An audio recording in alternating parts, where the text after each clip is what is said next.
السلام علیکم۔ آج ہم بات کریں گے نیوی مسجد کے بارے میں۔ 15ویں صدی میں سلطنت دہلی کی لودھی حکومت کے دور میں تعمیر کی جانے والی ایک گمنام عجوبہ مسجد ہے۔ یہ مسجد موجودہ پاکستان کے صوبے پنجاب کے دارالحکومت لاہور کے اندرون شہر لوہاری دروازے کے ساتھ پاپڑ منڈی چوک محلہ چڑی مارا میں واقع ہے۔ اس نیوی مسجد اس لیے کہتے ہیں کیونکہ یہ سامنے کی سڑک کے قریباً 25 فٹ سطح زمین سے گہرائی میں واقع ہے اور تقریباً 20 قدم والی سیڑھیاں اتر کر اس مسجد کے نماز خانے میں داخل ہو سکتے ہیں۔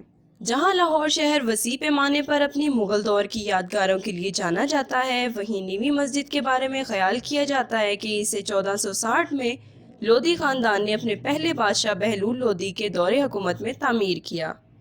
خیال کیا جاتا ہے کہ یہ مسجد ذوالفقار خان نے تعمیر کروائی تھی، جو لاہور کے گورنر حیات خان یا ہیبت خان کے ماتحت کام کرتے تھے۔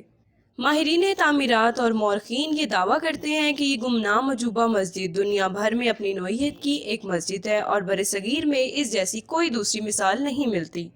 ناظرین، آپ کے ذہن میں یہ سوال ضرور آتا ہوگا کہ یہ مسجد اتنی گہرائی میں کیوں تعمیر کی گئی؟ تو آئیے ڈاکٹر عبداللہ چغتائی کے تاریخی بیانات سے جاننے کی کوشش کرتے ہیں۔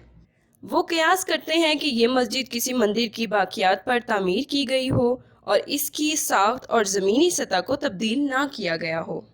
ڈاکٹر عبداللہ چغتائی مزید کہتے ہیں کہ ہندو مندروں کو بعض اوقات زیر زمین کوٹریوں کے ساتھ بنایا جاتا ہے۔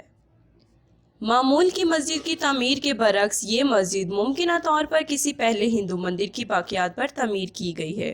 سطح زمین سے نیچے مسجد کی غیر معمولی بنیاد لاہور کی دیگر مساجد کے لیے غیر معمولی ہے، حالانکہ ایک وقت میں ایسی 2 مساجد موجود تھیں۔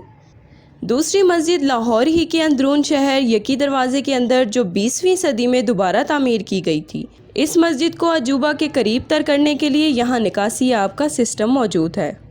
ساتھ ہی ساتھ جدید ماہرین تعمیرات اور مورخین یہ کہتے ہیں کہ آج تک ہم یہ پتہ نہ کر سکے کہ نمازیوں کے وضو کا پانی کہاں جاتا ہے، اور تقریباً 500 سال سے آج تک اس کے نکاسی آب میں خلل کی کوئی شکایت ریکارڈ میں نہیں آئی، اور نکاسی آب کا نظام انجینئرنگ کی دنیا میں ایک عجوبے کی حیثیت رکھتا ہے۔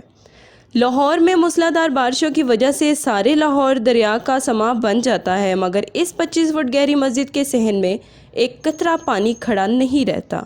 مقامی لوگوں کا کہنا ہے کہ اس مسجد کے اگلے حصے میں 2 غرگیاں موجود ہیں جو یہاں کا پانی اور فضلہ اپنے اندر ڈیم کر لیتی ہیں۔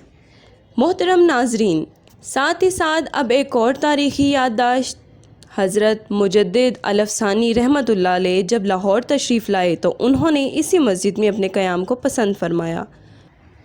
معزز ناظرین، اب جو بات میں آپ کو بتانے والی ہوں وہ بڑی دکھ بھری اور افسوسناک ہے کہ ایک تاریخی شاہکار نیوی مسجد جو آج ہمارے اداروں کی عدم دلچسپی کی وجہ سے ایک گمنام عجوبہ کہلا رہا ہے، اگر اس پر آثار قدیمہ، لوک ورثہ اور اوقاف اس پر اپنی توجہ مذکور کریں تو دنیا بھر کے سیاح یہاں آ سکتے ہیں اور ملک کو زر مبادلہ مل سکتا ہے۔